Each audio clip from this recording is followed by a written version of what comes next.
ko sana next week ko na lang banggitin, ano? Pero magsisimula na rin po kasi sa susunod na linggo ang campaign period sa barangay elections. Ayun, marami po kasing nagtatanong sa akin. Ayoko man magsabi na, hindi na sana ako mag-announce, pero araw-araw, mayat-maya, ito po yung tinatanong sa akin. Sa kasalukuyan, ano, sigurado, pati sa mga konsyel natin at sa Vice Mayor, pati Kikong, ito po yung laging tinatanong sa ngayon. Ngayon po, para malinaw na malinaw po tayo, alam nyo, pag nagpapakilala kasi ng pagbabago, minsan, kailangan dun ka sa kabilang extreme muna, parang babalansin mo muna.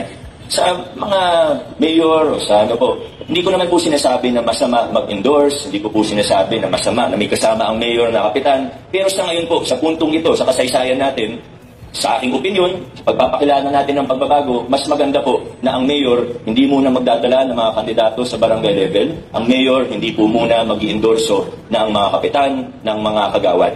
Kaya ako po binabagay, muli po, hindi ko sinasabing masama yun. Inasabi ko lang kung saan tayo nang gagaling sa kasaysayan natin sa lungsod ng Pasig. Kung gusto talaga natin magpakilala ng mga pagbabago na binabasag natin yung kultura ng takutan, binabasag natin yung kultura ng patronage politics, kailangan medyo extreme muna tayo. Sa susunod ng mga eleksyon, baka pwedeng medyo gumitna na ulit o bumalik na sa mas normal. Pero sa ngayon, dito muna tayo sa extreme. Kasi may pinapatunayan, may pinapakita tayo na dapat walang dikta galing sa taas, dapat malaya ang mga barangay. Yan po yung pinaglalaban natin mula 2019. At matagumpay tayo dyan, kaya hindi natin pwedeng pasagin. Bagamat may mga kaibigan tayo, at alam naman ng mga tao sino ang mga kaibigan ko, sino yung mga tumulong sa akin, wala namang problema dun. Personal capacity ko, kung kaya kong tumulong, bakit hindi? Pero bilang alkalde, sa ngayon, hindi po pwede. Sa ngayon, hindi po muna pwede. Sana maunawaan po ng lahat. Yung ibang kaibigan, medyo nagtatampo, pero tinatayuan natin to.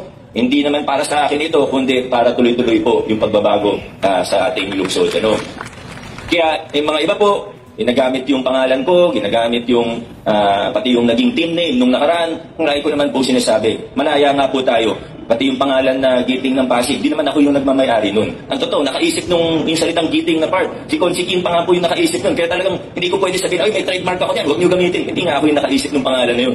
So, yan po. Pero hindi po ibig sabihin, porque ginamit yung salitang yun o yung pangalan na yun, hindi po nangangahulugan na endorse po sila o ako yung nagpatakbo doon. Yung mga iba, hindi naman kahit nga pasabi, yung iba wala, talagang ginamit na lang nila.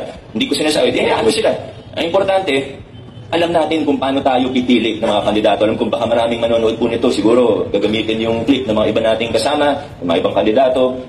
Yung sinasabi ko lang naman, maging wise tayo sa pagpili ng mga barangay officials natin. Ito po yung sa akin lang. Ito kung paano ako pumipili ng mga binoboto ko. Hindi nyo kailangan gayahin, pero ito po yung sa akin lang. Meron pong iba, obvious na obvious naman.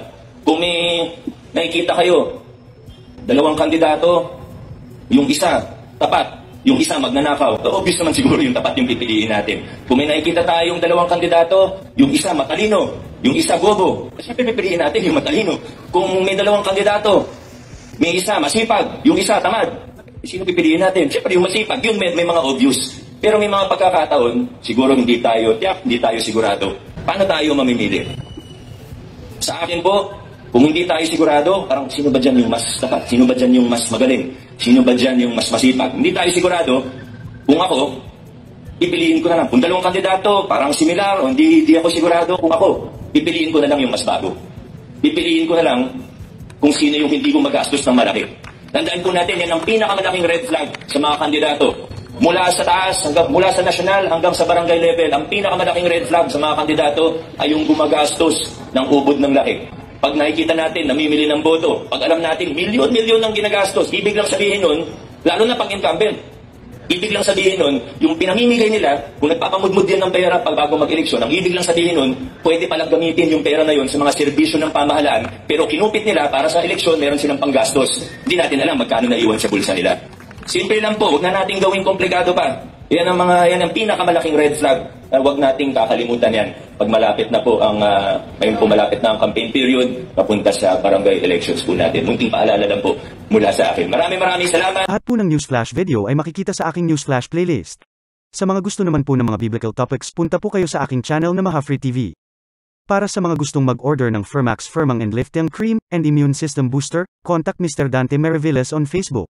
Cell phone number 0908-6553757.